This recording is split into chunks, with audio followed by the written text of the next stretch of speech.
Hello friends, एक और नई कहानी के साथ। फटी सी धोती और मैला सा कुर्ता पहने एक आदमी भुट्टा भूज रहा था।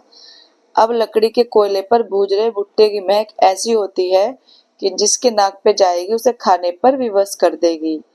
तो हम इससे कैसे बच सकते थे?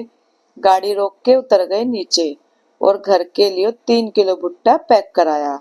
लेकिन नाक में जाती भुट्टे की महक सूंघकर रहा नहीं गया और मैंने चाचा को बोला, एक मेरे लिए भी भूज दीजिए।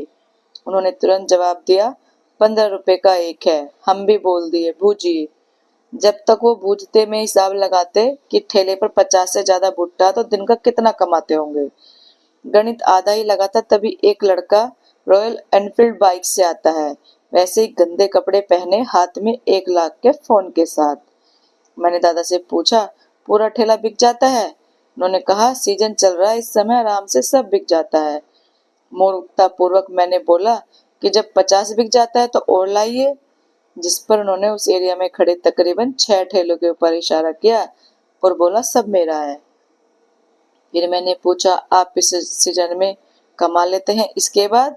उन्होंने बोला, 4 बेटे हैं हमारे, गर्मी के महीने में गन्ने का जूस बेचते हैं, 20 रुपए गिलास। बरसात के मौसम में भुट्टा बेचते हैं और सर्दियों में अंडा बेचते हैं। और 4 बेटे और एक पिताजी मिलकर महीने में लगभग 3 लाख का धंधा करते हैं। उन्होंने ये भी बताया कि पहले सिर्फ गन्ने के खेत थे और गन्ने को शुगर मिल में भेज देते थे औने पोने दाम पर। फिर मेरी पत्नी की तबीयत खराब हो गई और बच्चे छोटे थे। मैंने गन्ने के रस को निकालने की मशीन ली और खुद के खेत के गन्ने को फुटकर बेचना शुरू किया। पहले महीने कमाई नहीं हुई, लेकिन धीरे धीरे धंधा बढ़ा।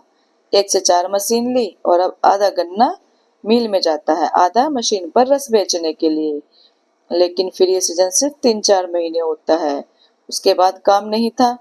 तो अब हमने सोचा कुछ और करने का। फिर नए सीजन में भुट्टे का कारोबार किया, अपने ही खेत में उगाता हूँ, मंडी न ले जाकर खुद बेचता हूँ। पर जब ये काम 1 महीने बंद होगा, तब तक सावन भादो खत्म होगा और कुआर लगते ही अंडे का व्यापार शुरू हो जाएगा। 4 बेटे हैं, 4 को काम करते हैं, लेकिन मालिक हम ही हैं। सबको महीने का जेब खर्च देते हैं, जो ज्यादा माल बेचता है उसको थोड़ा ज्यादा देते हैं। मैंने बोला, ये तो ऑफिस सिस्टम है। तो वो बोले, ऑफिस वाले हम लोग से चुरा के ले गए और हंसने लगे। तभी मैंने पूछा, और आपकी पत्नी की तबीयत खराब थी, वो ठीक हो गई? उन्होंने कहा, कहाँ ठीक भइल, 2 साल बाद ही चल बसी। पर ना यूं बीमार होती, ना हम ठेला लगाते। खुद तो चली गई, लेकिन परिवार को संपन्न कर दी। तब तक मेरा भुट्टा भुज चुका था और मन में एक द्वंद्व चल रहा था कि पढ़ाई के बाद हम लोग नौकरी के लिए मार काट करते रहते हैं, दिन रात हाय हाय करते हैं। अच्छी नौकरी मिलते ही सबसे पहले परिवार से कटते हैं और सोचते हैं कि अच्छी जिंदगी जी रहे हैं।